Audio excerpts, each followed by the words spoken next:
It's happening. So, first 3 games. You look good, Dave. Thank you. Appreciate it. First 3 games, do you feel like maybe they humbled your guys a little bit, put them in a good mindset going into a game where they're going to need to fight? Yeah, I first of all, I think it's, those things can all go different ways. I think I've been doing this a long time. When your opponent plays well against you, you can get frustrated as a coach, but it's way better for you. It's way better for you. So you learn from that. You don't learn from anything when people just lay down and get out of the way. In fact, you develop bad habits. As far as the mindset of our team, I think we get good guys. In fact, I know I purposely tried to bring in, and keep guys that I really think are really nice guys. So, I don't think that's really our issue. When you Like, if you were asking me what our issue is, yeah, what is it? we have to be more physical. Okay. We have some guy, and again, that's on me. Like Steve and Brandon off the bench and have to give us physicality. As Book is evolving, the key for us is going to be, can he rebound against San Diego State, against Arizona, protect the rim, and because these games are World War III. College basketball, I watched, I watched an NBA game last night. It's like a pickup game. There's not a hard foul in the game. I mean, it's comedy. And then you turn on turn this game on tomorrow night, and it'd be a bloodbath. I watch, obviously I've reviewed our game with them last year over and over. I mean, there's a reason that they've won. It's just a different animal. So in our starting lineup, like Eric, with his toughness and his body, like he's got to give it to us. So that's my big, Donnie at the highest level now, being strong with the ball, which he did a good job against San Diego State. I reference them because they're the highest level team we've played. The game didn't count, but we'll find out tomorrow night. So when you're playing at the high level, guys, it is college basketball. Physicality is extremely real. Speaking of Donnie, how is he? Good. You'll see him out there. Okay. One of the players that wasn't on their team when you played them last year was freshman Koa Pete. What have you seen from him? Well, I've seen him for 4 years, so I've always loved his game. We just had Eric and Tyler, similar type guys that I knew were coming back. Not that we could have got him, but we sure tried a lot harder. Now I don't know if we'd had the money to get him, so that's a whole nother, So we get to that. He's a good kid. He's got great hands. He can really handle the ball. He's crafty. He's got great feel. He's a big time player. But he has been. Like literally, he could have come to college 2 years ago because physically he was ready. He's always been that. He was that size the first time I saw him. Obviously, you'll need Tyler to score on Friday, but what about defensively and on the glass? What do you need to see out of him in this game? Tyler's trying, playing the 4. He's obviously on the perimeter a lot more, and he's really working hard at it. But I always need him to score. To your point, right. I can't score. Like I told Sky at half the other night. He's 0 for 5 with none. I said, well, you want to give me your sneakers, or you want to start playing? At some point, guys, like, what do you practice for? Like all these kids, they put nowadays. It didn't like when I was young. Like these guys are in the gym year round. They're back in every night. Like, what are you doing? Like, what's all that for on a game night? Go get something done, man. Like look, Tyler's never going to be the most athletic guy out there, but he can give you 15 to 25. I'll take it. But he's trying on the defensive end. It's just he's still going through an adjustment period out there. Have you had any 40 deflection games in the regular Oh season? yeah, I don't have it in front of me. Okay. Yeah. We only had one bad game. The opening night was 28. Okay. But when you're not pressing and you get 35 or around there or more, it's so good. Yeah. Trent was saying that last game that they made 9 of 12 threes in the first half, but they were comfortable shooting in your own gym.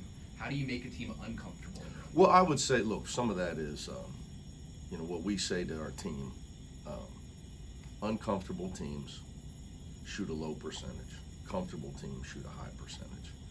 That being said, they hit some ridiculous shots, which was good, because it forced us to keep playing. You know, you do this long enough, you realize, like, there's a third of games you're going to shoot below your percentage. A third you're going to shoot your percentage, you know, maybe 20% you'll shoot above it. That's just, you know, that's why in coaching you always say the three-point shot's the great equalizer. Because what goes up must come down, even if it's got bad rotation, even if it's contested. So some of that's good. It's good because, you know, I gave them responsibility for it, but you know, the film don't lie. So you force hard shots, eventually you're going to win. You continue to give up no layups, force hard shots, eventually you're going to win. So did you feel like you forced hard shots? Sometimes, yeah. Okay. Second game and into a dome. Obviously, last year you won a nice, emotional, high stakes regular season non-conference game. What were your impressions of there? Do you like playing? Well, the arena's unbelievable.